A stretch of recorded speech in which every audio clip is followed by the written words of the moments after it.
Good morning everybody, and this is your Forex Day trade setups for today.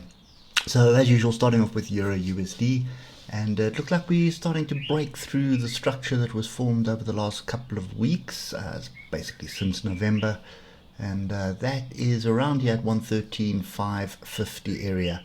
One thing that concerns me though is that we do have a grouping and sort of almost a crossover of the oscillators here, but by the looks of things it does look like we're starting to try and reject this area. Moving averages aren't supporting that view at the moment either, so still need to be a little bit cautious. But if we move to the hour, we have had the crossover of the 155, which, remember, that indicates our trend, and we do have the 33 and the 60 EMA also sort of favoring moves to the downside. So what are we looking for? One of two things basically. We're looking for a break below this bit of structure here at 113,412, or alternatively we're looking for a break and retest of this trend line here. So that's kind of the view that I've got at the moment here. I still favor dollar strength, so just be patient. The thing is, this level here, if you look to the left, you can see there was some structure there. We've kind of broken through it, and now we're just bouncing around on it. So typically when that happens, you need to start looking for the next level, and the problem that I have is the next level is quite high up. So it's kind of a little bit messy as well.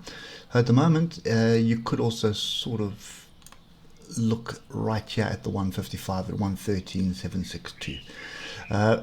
Basically what you're looking for is you're looking for price action at one of those levels. So you're looking for inside bar like we have here, or you're looking for a engulfing bar, something like that pattern, or you're looking for a pin bar, and that needs to be off one of those levels.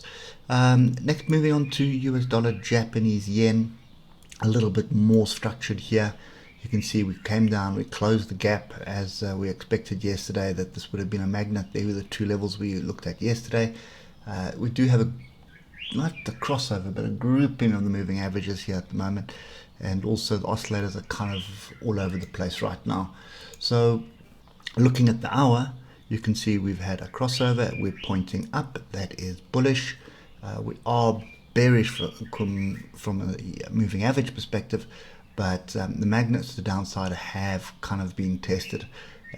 Gap is closed, so now what we're looking for is a move back to the upside. Same bit of view here.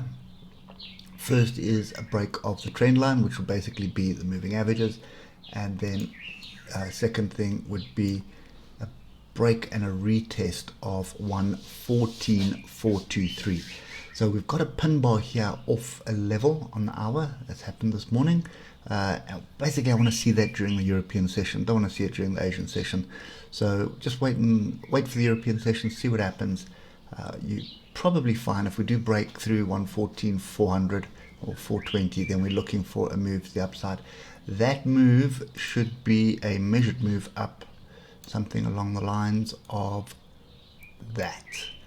So that should take us, get us back on the sort of on the bullish path, and that would be at 115,588.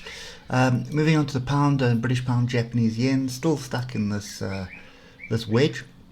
Oscillators group to the downside on the 8 hour. You can see from the moving average perspective we are bullish at the moment, although we haven't tested the 155. So we've broken through it, but we haven't come back to test it. So for me, this is still consolidating. Not really looking to get into this just yet, and the view still stays the same. You can see we did come down and test the bottom of the megaphone formation, and now we've got a bit of a pin bar here, but there is not really much structure unless we sort of indicate that this is the structure here. You can see there's tails on this level here, a rejection, and now we're bouncing off it. For me, I would prefer a break of 156,250. 156,250, I need to see a break, retest of it, then we're looking for this 157,500 area. That's kind of my view at the moment, so sit on hands on that one until we get a little bit of better structure. And lastly, Euro British pound, also still sideways. I still feel we're going to break to the downside on this one.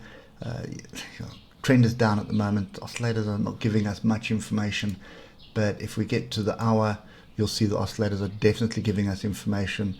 Moving averages are grouping to the downside. We are kind of all over the place on structure. So you can see that's the closest bit of structure we've got. There's a bigger bit of structure lower down, but we're rejecting this area again. So basically what you're looking for at this moment in time, I would look for the London breakout strategy. Yesterday we would have looked for it, but it looks like yesterday we got the break the downside. Your stop would have been here, break the downside, but it never materialized. It's back in the range. So you'd still be in this trade basically if you haven't got out of it. So I would be watching to see if we get a little bit of a closer sort of channel or a range here, and then look for a break to the downside. Not really interested in chasing longs here. I think this level has been broken, 0.83240, and that's a big weekly level. So I'm still aiming for this 0.82752. Just got to wait for the structure to form, and I think one of these two levels here, a break and retest of it, is going to give it to you. So 0.83300 is the first one, but this is the bigger one, and that's 0.83240, because that is your weekly level. So if we break below that, retest that, and start rolling, that's your entry there. So still want to be paying attention to very closely in actual fact. Okay, anyway, that's kind of my view for Forex today. Market a bit weird yesterday, all over the place. Lots of confusion, and then we had Biden's speech as well, which didn't really move the markets in any direction. But anyway, that's my view today. I hope it helps, and we'll catch up with you tomorrow morning. Cheers for now.